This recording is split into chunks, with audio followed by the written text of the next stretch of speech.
Pam, a very special day in the history of your wonderful charity, the presentation of the wonderful King Charles book to commemorate the beliefs of a modern monarch and the appearance in there of Compassion in Action and Leigh Leopards.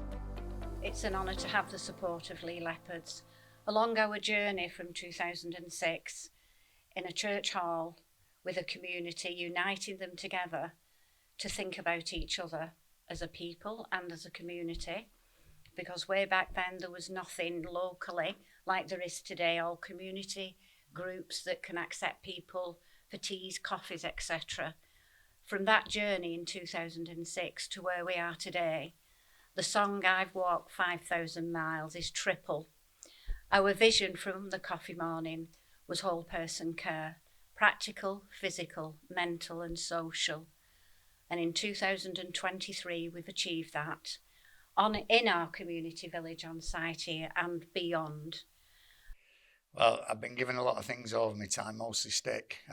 So to receive that from someone as wonderful as Pam, in all honesty, I'm a bit overwhelmed by it because I don't think I deserve something like that. I mean, it's kind of been a weird year going to House of Commons and Wembley and just places that, you know, somebody from a council house in Little Hulton just shouldn't go to. And to then get handed a book like that's amazing. But Pam just epitomises for me, you know, the salt of the earth. You know, if you could be anything, then you'd want to be Pam, who's more interested in what she can do for other people, and you know, rather than anything for herself. And there's a lot to be learned from that, because you can be privileged and you can have a few quid and you can donate it, but that doesn't do anything. It's people like Pam and her team that then make that work in the community that are the real heroes, and she's bigger than any of them. It's an amazing thing to be a part of. It's an amazing charity to be a part of, for what they do in the community, the difference they make, the lives they change, the people they help. This book is a one-off, celebrate the coronation and what the King's all about and his values that he follows. And as a team and as a club, to be a part of this with Compassion in Action just shows how much of a difference as a team and as a club we make to the community, and you know, being able to share this moment with Compassion in Action, it's an amazing feeling to be a part of it as a club. And it's thanks to the belief of wonderful organisations such as Leigh Leopards, Wigan Council. We have the contract within the council, we've had it since 2009, to provide the furniture, the clothes, etc. for the families. Daily we're going out to families in our community. And it is the community that's put us where we are today because of the services that we can deliver.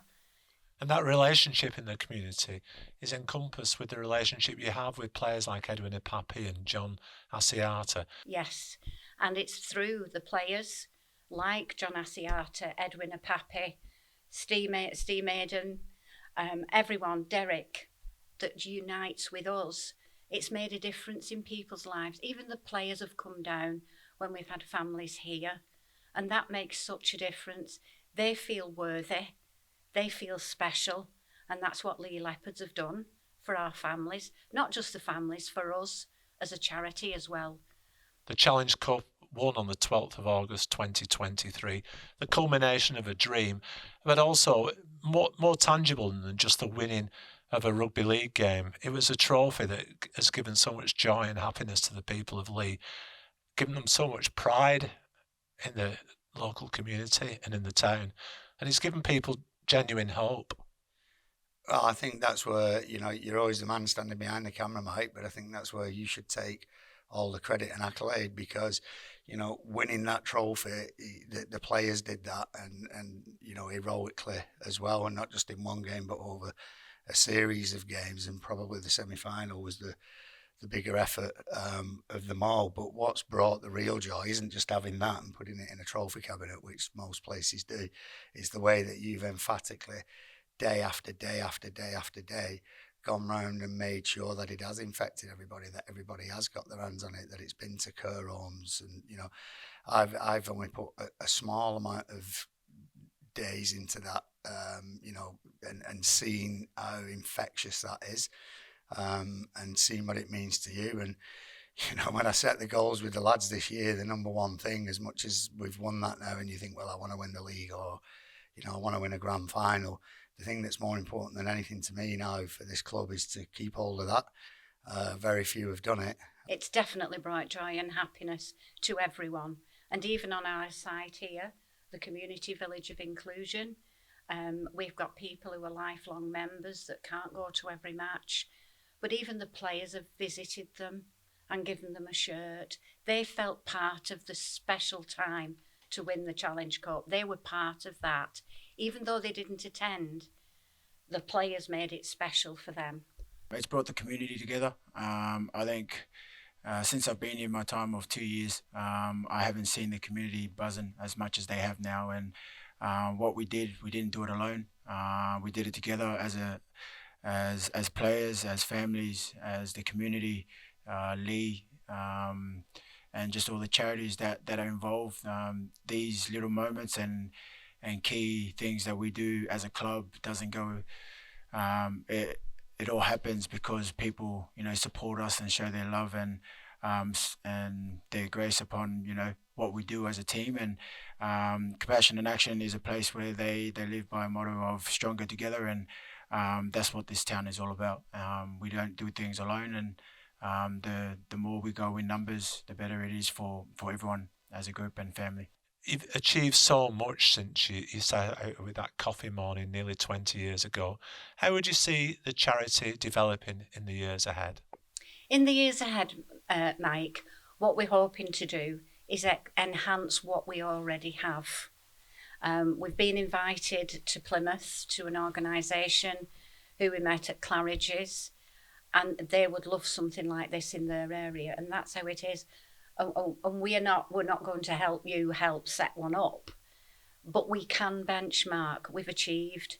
It would be easy to benchmark what we have anywhere else in the country. Well, I know for a fact when I was a kid that my mum would have relied heavily on something like this had it been around, without a shadow of a doubt. And it's important that you never forget that. The world we live in is a very difficult place, and there's some amazing people, Pam being at the top of that. What I've learned today from being here, I didn't know as much about this place as I should, and the fact that they can actually have residential people, and it's a non-clinical way of dealing with mental health issues. And as somebody that suffers myself regularly with that and has a daily battle with it, I just think that's fantastic, because it often is things that are surrounding you and things that you haven't got, or things that are causing you issues that ultimately you can't really fix by walking into a GP, and very often by the time you can get that appointment, it's too late. As you sit back quietly tonight and reflect on the day you've had, you must be extremely proud. I feel it's more of achievement, and we're accepted. We're accepted for what we can deliver, and it's of value for the community. I mean, we've had people walking in this door with £10, giving us £10 for the Christmas project. The community we have in Leigh is absolutely amazing, and they now see we are stronger together, and we are.